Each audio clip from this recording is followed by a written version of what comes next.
বিতর নামাজে কেউ যদি দোয়ায় কুনুত না পড়ে ভুলক্রমে সরাসরি সিজদা করে এবং নামাজ শেষ করে বা নামাজের অবস্থায় মনে পড়ে, সেক্ষেত্রে করণীয় কি? চোখের জেনা থেকে কেমন করে বাঁচা যাবে?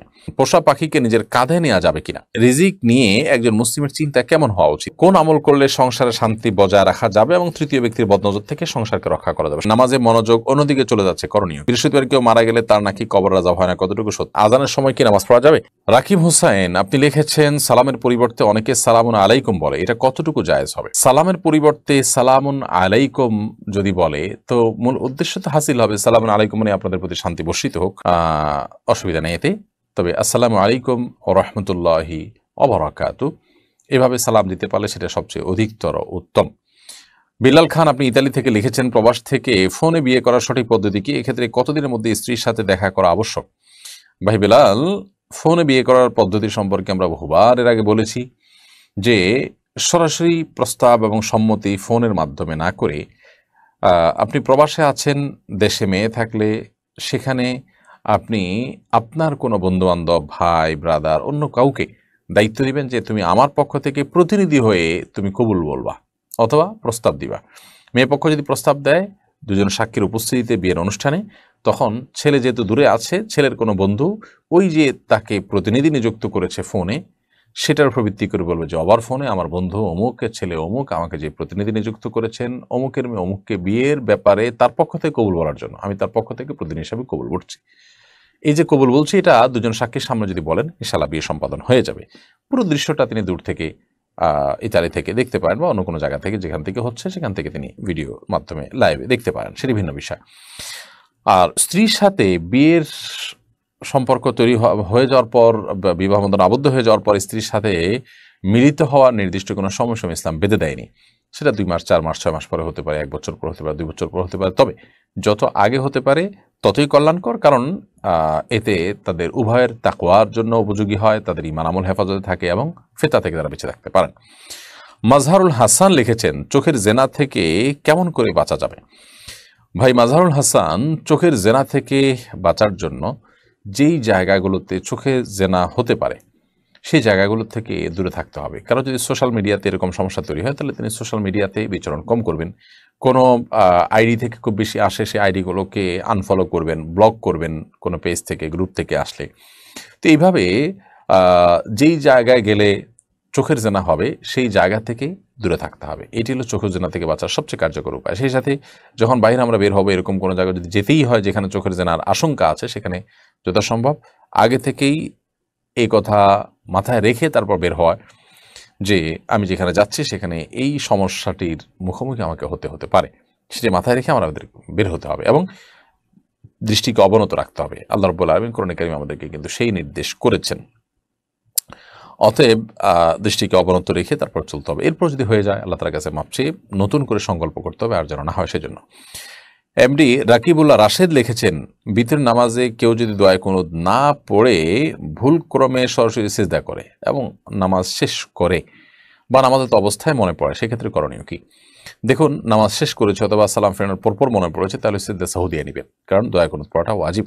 যদিও সৌদি আরবের উলামা কিরাম সেটিকে সুন্নাহ বলেন, কিন্তু হানাফি মাযহাব অনুযায়ী এটি ওয়াজিব। আপনি সিজদা সাহু দিয়ে নেবেন, এটি অধিকতর নিরাপদ বটে। আশিক আরমান লিখেছেন, পোষা পাখিকে নিজের কাঁধে নেওয়া যাবে কিনা? পোষা পাখি কেন, যে কোনো পাখিকে আপনি চাইলে কাঁধে নিতে পারেন, আপনার করে নিতে পারেন। নাপাক না হয় সে দিকটা খেয়াল করবেন, বাকি করে নেওয়াতে কোনো অসুবিধা নেই। বরং প্রত্যেকটা প্রাণীকেই আপনার মমতা প্রদর্শন করার নির্দেশ নবী সাল্লাল্লাহু আলাইহি ওয়াসাল্লাম দিয়েছেন এবং প্রত্যেকটা প্রাণীর প্রতি দয়া পরবশ হলে, মমতা পরায়ণ হলে তার বিনিময়ে আজর দেওয়া হবে, সেটিও নবী সাল্লাল্লাহু আলাইহি ওয়াসাল্লাম বলেছেন। এমডি আরিফুল হক আপনি লিখেছেন, একজন আলেম বলেছেন 4 রাকাত বিশিষ্ট নামাজের দ্বিতীয় রাকাতে যদি ভুলে তাশাহুদের পর দুরুদের কিছু অংশ পড়ে ফেলি তাহলে নাকি সর্বশেষ বৈঠকে সিজদা সাহু দিতে হবে, বলবেন। ফরজ নামাজের দ্বিতীয় রাকাতে আপনার ভুলে তাশাহুদের পর দুরুদ পড়ে ফেলেন, আল্লাহুম্মা সাল্লি আলা মুহাম্মাদ এই পর্যন্ত পড়ে ফেলেন বা আরো বেশি পড়ে ফেলেন, তাহলে সেক্ষেত্রে হানাফি মাযহাবের আলোকে সিজদা সাহু দিতে হবে। কারণ ফরজ নামাজের দ্বিতীয় রাকাতে বৈঠকে তাশাহুদ পড়ার পর বিলম্ব না করে খুব দ্রুততার সাথে দাঁড়াবার জন্য কিন্তু নির্দেশ রয়েছে নবী সাল্লাল্লাহু আলাইহি ওয়াসাল্লামের হাদিসে, এবং খুব দ্রুত দাঁড়াতে। তো এখানে আপনি বিলম্ব করেছেন, সেজন্য এই সিজদা সাহু আপনার জন্য বর্তাবে। আরও এর সপক্ষে নানা রকমের যুক্তি এবং দলিল প্রমাণ ইত্যাদি আছে। যদিও এই ব্যাপারে আরব ওলামাদের মত হলো, সৌদি আরব ওলামাদের মত হলো ভিন্ন। তারা মনে করেন যে সেদেশেও লাগে না, তো সেদেশেও দেওয়াটা নিরাপদ। এমডি আল মাহদি হাসান আপনি লিখেছেন, রিজিক নিয়ে একজন মুসলিমের চিন্তা কেমন হওয়া উচিত? একজন মুসলিমের চিন্তা হওয়া উচিত যে রিজিকের জিম্মাদারি আল্লাহ তাআলা নিয়েছেন। আমি রিজিকের জন্য চেষ্টা করতে হবে, আল্লাহ নির্দেশ আমাকে করেছেন চেষ্টা করার জন্য। ফাইদা খুদিয়াতিস সালাহ ফান্তাশিরু ফিল আরদি ওয়াবতাগু মিন ফাদলিল্লাহ। নামাজ শেষ হয়ে গেলে তুমি জমিনে ছড়িয়ে পড়ো এবং আল্লাহর করুণা অর্থাৎ রিজিক যেগুলো ছড়িয়ে ছিটিয়ে আছে সেগুলো আহরণ করো। তো আল্লাহ তাআলা রিজিক আমাকে অন্বেষণ করতে নির্দেশ করেছেন, বসে থাকার সুযোগ না, আমাকে রিজিক অন্বেষণ করতে হবে। আবার এটাও মাথায় রাখতে হবে আমার ভাগ্যে সেটুকুই আসবে যেটুকু আমার ভাগ্যে লিখে রেখেছেন আল্লাহ রাব্বুল আলামিন, আমি সেটুকুই পাবো। বিধায় রিজিক নিয়ে খুব বেশি হাউতাশ করা, খুব বেশি পেরেশান হওয়া, খুব বেশি আশাহত হওয়া, এটা কিন্তু উচিত না। এটা যদি কেউ করেন তাহলে সেক্ষেত্রে আল্লাহর প্রতি তার ইমানের দুর্বলতা আছে, তার প্রমাণ হবে। মাহিন ইসলাম লিখেছেন, বৃহস্পতিবার কেউ মারা গেলে তার নাকি কবর আযাব হয় না, কতটুকু সত্য? এটা বৃহস্পতিবারে না, শুক্রবারে মৃত্যুবরণ করলে কবরের আযাব হয় না মর্মে, কবরের ফিতনা থেকে তিনি বেঁচে থাকতে পারেন মর্মে হাদিস রয়েছে। তবে শুক্রবারে মানে বৃহস্পতিবার সন্ধ্যার পর থেকে নিয়ে শুক্রবার সন্ধ্যা পর্যন্ত পুরো সময়টাকেই শুক্রবারের মধ্যে ধরা হবে এবং পুরোটাকেই শুক্রবার গণ্য করা হয়। সেই হিসাবে ঠিক আছে যে বৃহস্পতিবার সন্ধ্যার পরে যদি হয় এটি। আর যদি বৃহস্পতিবার দিনের বেলা কেউ বলে যে মারা গেলে কবর আযাব হয় না তাই, তাহলে সেক্ষেত্রে সেটির কোনো ভিত্তি নেই। মোহাম্মদ মনির লিখেছেন, নামাজে মনোযোগ অন্যদিকে চলে যাচ্ছে, করণীয় কি?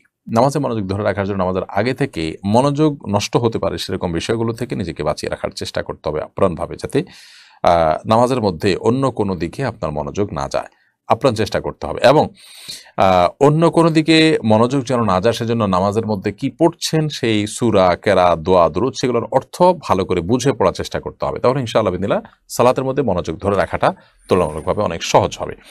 সেই সাথে যত ধীরস্থিরতার সাথে সালাত আদায় করবেন তত বেশি মনোযোগ ধরে রাখা পসিবিলিটি তৈরি হবে। রুকু, সিজদা প্রত্যেকটা রকম যত আস্তে আস্তে করবেন তত বেশি মনোযোগ ধরে রাখতে পারবেন ইনশাআল্লাহ তাআলা। জান্নাতুল ফেরদৌস আপনি লিখেছেন, আজানের সময় কি নামাজ পড়া যাবে? আজানের সময় নামাজ পড়া যাবে, কোনো অসুবিধা নেই। ওয়াক্ত হয়ে গেছে, ওই ওয়াক্তে নামাজ পড়তে পারেন, বা অন্য নামাজ পড়ছেন এদিকে আজান চলছে, কোনো অসুবিধা নেই। তবে আজান যখন শুরু হয় তখন নামাজ শুরু না করে আজানের জবটা দিয়ে তারপর নামাজ পড়া উত্তম, কারণ আজানের জব দেওয়া একটা ইবাদত, ওই টাইমে একটা ইবাদত করার সুযোগ আছে, সেই ইবাদতটা করে তারপর আপনি অন্য ইবাদতে শামিল হলেন। আর যদি আপনি সালাত শুরু করেছেন এদিকে আজান শুরু হয়েছে, কোনো অসুবিধা নেই, আপনার সালাত অব্যাহত রাখবেন। এমডি কেফায়েতুল্লাহ মাদানী আপনি লিখেছেন, আমি এক মসজিদ থেকে আজান দিয়ে নামাজ পরে আবার আরেকটি মসজিদে আজান দিয়েছি, সে আজান কি সহিহ হবে? আপনি যে মসজিদ থেকে আজান দিয়ে নামাজ পড়ার পর আরেক মসজিদে গিয়ে আজান দিয়েছেন সেটা আপনার কাজটা সঠিক হয়নি। এক ব্যক্তি দুই জায়গায় আজান দিবেন এরকম কোনো বিষয় শরিয়াতে এরকম কোনো নজির নেই। বরং আপনি আপনার জায়গায় আজান দিয়েছেন, সালাত আদায় করেছেন, নতুন কোনো জায়গায় অন্য কেউ সালাত আদায় আজান দিবেন, কারণ আজান দেওয়ার লোকের তো এত টান পড়েনি যে আপনাকে একাধিক জায়গায় আজান দিতে হবে। সালমা ইসলাম তন্দ্রা এআইডি থেকে আপনি লিখেছেন,